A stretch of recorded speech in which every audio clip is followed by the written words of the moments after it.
Hi guys! Welcome back sa YouTube channel ko. So for today, meron tayong math problem. Actually, hindi pala ito math problem. An electrical engineering problem coming from the April 2024 EE boards. So this is yung pinaka-major ng mga Lodicakes natin ng mga EE, mga idolo. So ang problem natin, ay before pala nyan, shoutout muna kay Louie Medida and maraming salamat sa Lodicakes sa patuloy na suporta mo sa channel ko. And I hope you all the best. Kita-kits sa mga susunod na math tutorial videos, Lodi, and hopefully constantly mo isupport yung channel natin. So ito yung problem natin. A 15 ohms resistor is connected in parallel with a series combination of 8 ohms and 12 ohms. If the voltage drop across the 8 ohm resistor is 48 volts, what is the total voltage applied? So kung mas maganda, drawing muna natin yung figure. So let's say meron tayong load dito mga idolo. Hindi natin alam kung ilan yung total load. Pero meron daw tayong isang resistor na ang value ay 15 ohms. Nakakonected daw kasi siya ng parallel. So, ibig sabihin, kung parallel, ito yan. Meron tayong dalawang resistor dito sa kabila, mga idolo, in which yung dalawang resistor natin are 8 ohms and 12 ohms. If the voltage drop across the 8 ohm resistor, which is under the series combination, dito daw is 48 volts. Okay. Sa reminder muna guys, kapag meron tayong series combination, kapag sa series, ano yung constant? Current po ba? Or voltage or IJ? So tandaan po natin na yung current natin yung constant sa isang series circuit. Okay. Kapag naman sa parallel, that is voltage po.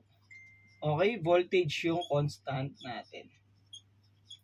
Okay, so napakasimple lang naman ito guys. Gusto ko lang na malaman nyo yung pinaka-fundamentals. Siyempre, basic circuits to sa mga Lodicakes nating EE. So, kailangan nating ma-master yung basics before we go to the complicated ones. So, ang pwede nyo lang naman gawin dito is basic Ohm's law. So, you have V equals IR. So, meron tayong 48 volts equals, ang I natin, hindi natin alam, pero ang resistance natin is 8 ohms. So, solving for I, 48 divided by 8. So, that is 6 ampere. So, ang gagawin lang natin dyan, guys, dahil series naman, so alam naman natin, okay, that's correct. So, yung resistance natin will be added, yung mga values niyan. So, ang combination nito is 8 ohms plus 12 ohms, that is equal to 20 ohms. And then, the voltage applied here will be equal to the voltage applied here to the load. Tama mga Lodicakes, kasi magiging parallel na. Kumbaga kapag ito, sinimplify natin, parallel na po sila. Itong dalawa, parallel. So the total voltage will be equal to yung resistance natin na 20 ohms multiplied by the current, kasi constant naman siya, that is 6 ampere. So the correct answer for this easy board problem is 120 volts, which is letter B. Ganun lang siya. O kaya pwede kang gumamit ng voltage divider. So parang 8 over 8 plus 12 equals 48 over ano lang. Ay hindi, ano siya pala, kukunin mo pala talaga siya dun sa ano. Pwede mo kasing gawin dito guys, if gusto mong kunin yung total. So 8 over 8 plus 12 equals 48 over the total voltage applied. So makukuha mo rin naman voltage applied is equal to 48. So this is 2 over 5. So 120 volts pa rin. So yan, pero at least mas maganda, alam niyo yung pinaka main concept niya.